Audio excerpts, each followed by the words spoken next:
தமிழக சட்டப்பேரவை தேர்தலுக்கு முன் இலவச வாக்குறுதிகளை அரசியல் கட்சிகள் அறிவிப்பதற்கு தடை கோரிய வழக்கு உச்சநீதிமன்றத்தில் இன்று விசாரணைக்கு வருகிறது. அரசியல் கட்சிகள் அறிவிக்கும் இலவச திட்டங்களால் மாநில அரசுக்கு நிதிச்சுமை ஏற்படுவதாக மனுவில் தெரிவிக்கப்பட்டுள்ளது.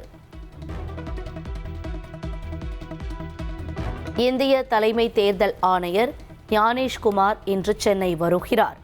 சட்டமன்ற தேர்தல் ஆயத்த பணிகள் தொடர்பாக இன்று புதுச்சேரியிலும் நாளை சென்னையிலும் ஆய்வு மேற்கொள்கிறார். அதிமுக பாஜக இடையே தொகுதி பங்கீடு தொடர்பாக பேச்சுவார்த்தை நடத்த மத்திய அமைச்சர் பியூஷ் கோயல் நாளை தமிழகம் வருவதாக தகவல் வெளியாகியுள்ளது. தங்களுக்கு வெற்றி வாய்ப்புள்ள 72 தொகுதிகள் அடங்கிய பட்டியலை அதிமுகவிடம் வழங்கிய பாஜக அதில் 35 தொகுதிகளை கேட்டு பெறுவதில் தீவிரம் காட்டுகிறது. மறைந்த முன்னாள் முதல்வர் ஜெயலலிதாவின் பிறந்த நாளையொட்டி அதிமுகவின் 3ஆம் கட்ட தேர்தல் வாக்குறுதிகளை எடப்பாடி பழனிசாமி வெளியிட்டுள்ளார். அதிமுக ஆட்சி அமைந்ததும் அனைத்து குடும்பத்திற்கும் 10,000 ரூபாய் கருணைத் தொகை வழங்கப்படும் என்றும் அவர் வாக்குறுதி அளித்துள்ளார். வேலைவாய்ப்பு அலுவலகங்களில் பதிவு செய்து வேலைக்காக காத்திருக்கும் பட்டதாரிகளுக்கு மாதந்தோறும் 2,000 ரூபாய் உதவித்தொகை வழங்கப்படும் என்று அதிமுக அறிவித்துள்ளது. 12ஆம் வகுப்பு முடித்துவிட்டு வேலை இல்லாமல் இருப்போருக்கு மாதந்தோறும் 1,000 ரூபாய் வழங்கப்படும் என்றும் இபிஎஸ் வாக்குறுதி அளித்துள்ளார். ஒவ்வொரு ஆண்டும் பொங்கல் தொகுப்பில் 1,000 ரூபாய் ரொக்கத்தொகை வழங்கப்படும் என்று அதிமுக தேர்தல் வாக்குறுதி அளித்துள்ளது. மீன்பிடி தடை காலங்களில் மீனவர்களுக்கு வழங்கப்படும் நிவாரணத் தொகை 8,000 12,000 ரூபாயாக உயர்த்தி வழங்கப்படும் என்றும் அறிவிக்கப்பட்டுள்ளது. கைத்தறி நெசவாளர்களுக்கான இலவச மின்சாரம் 450 யூனிட்டாகவும், விசைத்தறி நெசவாளர்களுக்கான இலவச மின்சாரம் 1,400 யூனிட்டாகவும் உயர்த்தப்படும் என்று அதிமுக தேர்தல் வாக்குறுதியில் தெரிவிக்கப்பட்டுள்ளது. நகரப் பகுதிகளில் உள்ள சாலையோர சிறு வியாபாரிகளின் கூட்டுறவு வங்கிக் கடன்கள் தள்ளுபடி செய்யப்படும் என்றும் இபிஎஸ் அறிவித்துள்ளார். சசிகலா தனது புதிய கட்சியை தொடங்கியுள்ளார்.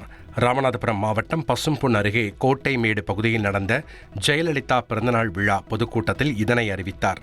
அப்போது அண்ணா, எம்ஜிஆர், ஜெயலலிதா படங்கள் பொறிக்கப்பட்ட கட்சி கொடியையும் அவர் அறிமுகம் செய்தார்.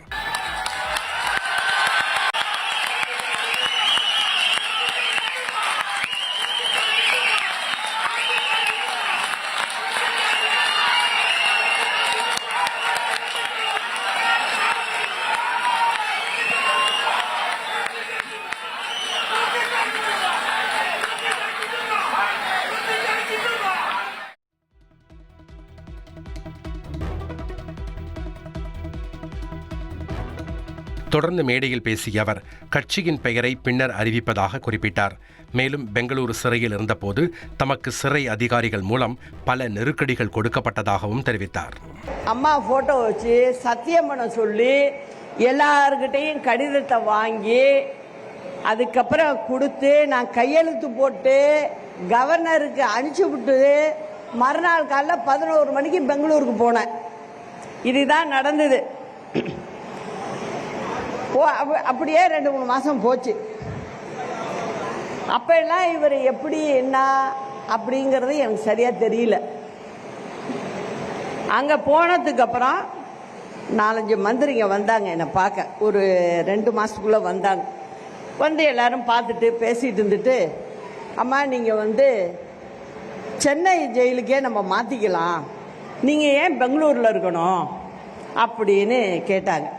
அதில் செங்கோட்டையர் ரொம்ப கேட்டார். அதை அம்மா இங்கே மாற்றிக்குவோம், நம்ம செக்ரட்டரி ஹோம் செக்ரட்டரி லெட்ரு கொடுத்து பெங்களூர் ஹோம் செக்ரட்டரிக்கு கொடுத்தா போகிறோம், நம்மளுக்கு இங்கே டிரான்ஸ்ஃபர் கொடுத்துருவாங்க, அதனால நீங்கள் நம்ம ஊர் ஜெயிலுக்கு வந்துடலான்னாங்க. ஏதோ தெய்வாதீனமாக எனக்கு கடவுளே சொன்னிச்சு போல இருக்கு. இல்லைன்னா நான் இன்னைக்கு பேசிக்கிட்டு இருப்பேனாங்கிறதே கஷ்டம். அப்புறம் பின்னாடி போக போக தான் தெரிஞ்சிச்சு எனக்கு நம்ம வேண்டான்னு சொன்னது தான் நல்லது அப்படின்னு நினைக்கிற அளவுக்கு வச்சுட்டாரு. அது போகட்டும். அதுக்கப்புறம் என்ன ஆகுது, கொஞ்ச நாள் பார்த்தீங்கன்னா திடீர்னு ஒரு பொதுக்குழுவே அதுக்கு தானே இருக்கு நீக்கிறதுக்கு. அதனால என்னன்னா உடனே ஒரு பொதுக்குழுவை கூட்டி என்னை நீக்கிறாங்க.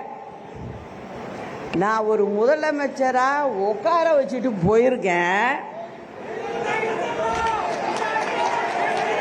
அப்ப எப்படியாப்பட்ட ஆளா இருக்கணும் இதுவரைக்கும் யாருக்குமே தெரியாது என்ன நடந்தது. அங்க உள்ளார பார்த்தீங்கன்னா டெய்லியே எனக்கு பிரச்சனை. இவர் இங்க இருந்துக்கிட்டு அங்க உள்ளவங்களோட பேசிக்கிட்டு ஆபீசருங்களை எல்லாம் கையில போட்டுக்கிட்டு நான் உக்காந்தா தப்பு, அங்க நின்னா தப்பு. இப்படிதான் அந்த ஜெயிலையும் நான் இருந்துட்டு வந்திருக்கேன்.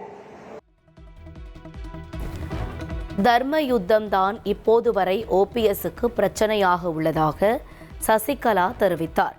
யார் பேச்சையோ கேட்டு ஓபிஎஸ் அப்படி செய்துவிட்டார் என்றும் அவர் கூறினார். எந்த நிலையிலும் தனிக்கட்சி தொடங்க மாட்டேன் என்று முன்னாள் முதலமைச்சர் ஓபிஎஸ் திட்டவட்டமாக தெரிவித்துள்ளார். அதிமுகவில் மீண்டும் இணைவீர்களா என்ற கேள்விக்கு மதியாதார் வாசலை மிதிக்க மாட்டேன் என்று ஓபிஎஸ் கூறியுள்ளதால் அவர் திமுகவில் இணைகிறாரா என்ற எதிர்பார்ப்பு எழுந்துள்ளது.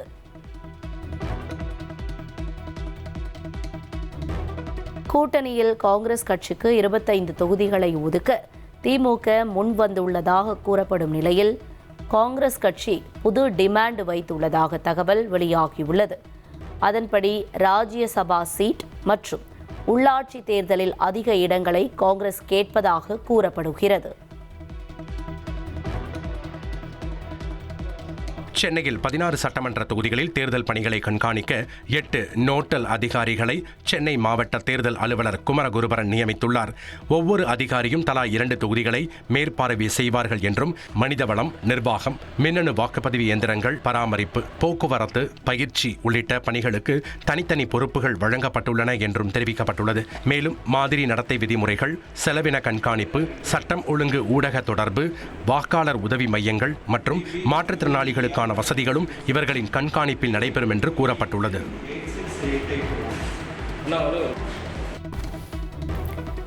ஆந்திர மாநிலம் கிழக்கு கோதாவரியில் கலப்பட பால் குடித்து பலியானவர்களின் எண்ணிக்கை 6ஆக உயர்ந்துள்ளது. 15 பேருக்கு மருத்துவமனையில் தீவிர சிகிச்சை அளிக்கப்பட்டு வரும் நிலையில் பலி எண்ணிக்கை மேலும் அதிகரிக்கும் அபாயமும் ஏற்பட்டுள்ளது.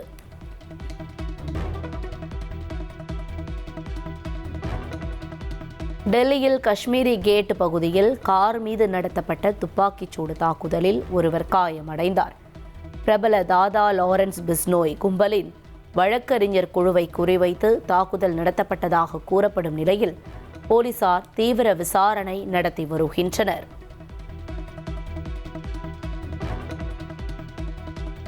கேரள மாநிலத்தின் பெயரை கேரளம் என்ற மாற்றும் பரிந்துரைக்கு மத்திய அமைச்சரவை ஒப்புதல் அளித்துள்ளது. பிரதமர் மோடி தலைமையில் நடைபெற்ற கூட்டத்தில் ஜம்மு ஸ்ரீநகரில் புதிய விமான முனையம் அமைக்கவும் ஒப்புதல் வழங்கப்பட்டுள்ளது.